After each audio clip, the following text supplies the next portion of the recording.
अस्सलाम वालेकुम। आज के इस वीडियो में मैं आपके साथ एक बहन की एक बहुत ही ज़्यादा खूबसूरत तहज्जुद का मौज़ा शेयर करूँगी। ये कहानी उन्होंने मेरे साथ व्हाट्सएप पे शेयर की है और ये कहानी मैं बिल्कुल उन्हीं की ज़ुबानी आज आप लोगों के साथ बयान करने जा रही हूँ।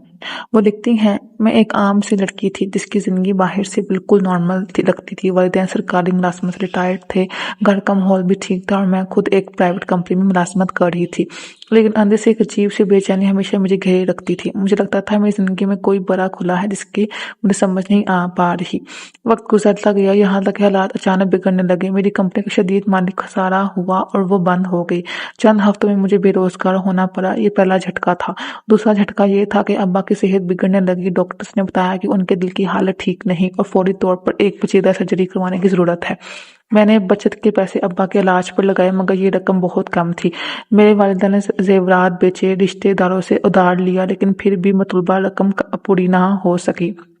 ऐसे में मैंने अपनी बाकी जिंदगी पहली बार इंतहाई बेबसी महसूस की। मुझे लग रहा था कि अल्लाह मुझे आजमाइश में डाल रहा है और मैं इसका सामना करने के काबिल नहीं। एक रात जब सब सो चुके थे, मैं अपने बिस्तर पर बेचैन लेटी थी। दिल में तरह तरह के वसवसे थे। अगर पैसे ना जमा हुए तो क्या होगा? अब्बा की जान को खतरा है। अगर उनके साथ कुछ हो गया तो? मैं इतनी खौफजदा थी कि रोना शुरू कर दिया। इसी लम्हे मेरी नजर अलमारी में रखे एक छोटे से किताबचे पे पड़ी जो एक आलमा दोस्त ने मुझे तोहफे में दिया था। उस किताबचा का अनवान था तहज्जुद की वसीलत और उसके मौजज़ात। मैंने वो किताबचा खोला तो पहले ही सफ़े पे लिखा था, जो कि दिल की गहराई से रात के आखिरी पहर अपने रब को पुकारेगा, अल्लाह उसे कभी खाली हाथ नहीं लौटेगा। ये जुमला पढ़कर मुझे अजीब सी जो सुकून महसूस हुआ। मैंने फ़ौरन वज़ू किया, तहज्जुद के लिए खड़ी हो गई। ये मेरी ज़िंदगी की पहली तहज्जुद थी। मैंने पहले 2 रकात नफ़ल पढ़े और फिर एक तवील सजदे में गिर कर फूट फूट कर रोई। या अल्लाह, तू जानता है कि मेरे अब्बा कितना बीमार है। हमें पैसों की ज़रूरत है। मेरी नौकरी चली गई है। तू ही कोई रास्ता निकाल दे। मैं तो कुछ भी नहीं कर पा रही। उस रात मुझे लगा जैसे मैंने अपनी पूरी ज़िंदगी का बोझ आंसुओं के ज़रिए अल्लाह के सुपुर्द कर दिया हो। तहज्जुद पढ़कर मैं सो गई और दिल में एक अजीब सा सुकून उतर आया। लेकिन मैंने कोई ख़ास तब्दीली की उम्मीद नहीं थी और ना ही रखी। फिर बस एक डूबते को तिनके का सहारा था। अगले दिन सुबह मुझे एक कॉल आई। एक पुरानी दोस्त ने बताया कि उसकी कंपनी में एक पोजीशन खाली हुई है। वो चाहती थी कि मैं फ़ौरन अपना सीवी भेजूं। मेरे लिए ये बहुत बड़ी बात थी, क्योंकि मैंने अभी तक किसी नई नौकरी की तलाश में इंटरव्यू भी नहीं दिया था। मैंने जल्दी से सीवी तैयार की और मैसेज भेज दी। चंद दिन बाद इंटरव्यू हुआ और हैरतअंगेज़ तौर पर मुझे वो नौकरी मिल गई, वो भी पहले से बेहतर तनख्वाह पर। मैंने शुक्र अदा किया, लेकिन अब्बा की सर्जरी के लिए अभी भी खास रकम दरकार थी। मैंने नौकरी तो शुरू कर दी, मगर कुछ समझ नहीं आ रहा था कि सर्जरी के खर्चात कहाँ से पूरे होंगे। हर रात मैं तहज्जुद में उठती, रोती, गिड़गिड़ाती और दुआ करती, या अल्लाह, तूने मुझे नौकरी दी है, लेकिन मेरे अब्बा की ज़िंदगी खतरे में है।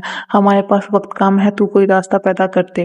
तकरीबन 2 हफ्ते बाद एक दिन दफ्तर में मेरी मैनेजर ने मुझे बुलाया। वो जानती थी कि मेरे अब्बा बीमार हैं। उसने बताया कि कंपनी के एम्प्लॉय मेडिकल पॉलिसी में ऐसी सहूलत है कि किसी भी करीबी अजीज के इलाज के लिए जो भी रकम कंपनी अदा करती है वो आपको भी दी जा सकती है। लेकिन ये पॉलिसी सिर्फ 2 साल या इससे ज़्यादा अरसा काम करने के लिए मुलाजमीन को मिलती है, जबकि मुझे तो अभी 1 महीना भी नहीं हुआ था। मैंने मुझसे सर झुका लिया, मगर इस लम्हे मेरे मैनेजर ने कहा है कंपनी की लीडरशिप मेरी सूरत हाल से आगाह है और हमदर्दी के तौर पर उन्होंने कुछ स्टिपेंड दिए हैं और आपको देने का फैसला किया है। वो तमाम कागजात तैयार करके मुझे दे रही थी ताकि मैं अब्बा की सर्जरी के लिए ये मामूनत हासिल कर सकूं। ये खबर सुनकर मेरी आंखों में आंसू आ गए।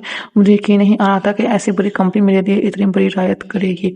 इस मामूनत की रकम इतनी थी कि अब्बा की सर्जरी का बड़ा हिस्सा हम हल कर सकते थे। सर्जरी के दिन में बहुत डरी हुई थी। अब्बा ऑपरेशन थिएटर में थे और मैं अस्पताल की मस्जिद में तहज्जुद के नवाफिल अदा कर रही थी। दिल फिर से कांप रहा था। या अल्लाह, ये सब तेरे हाथ में है। तू ही शिफा देने वाला है। तू मेरे अब्बा को सेहत अता फरमा दे। उस रात मेरी माँ और मैं दोनों ने सारी रात अस्पताल में जाकर दुआ की। सुबह डॉक्टर्स ने खुशखबरी सुनाई कि ऑपरेशन कामयाब रहा है और बाकी हालत मुस्तकिम है। मेरी आंखों से खुशी के आंसू निकल पड़े।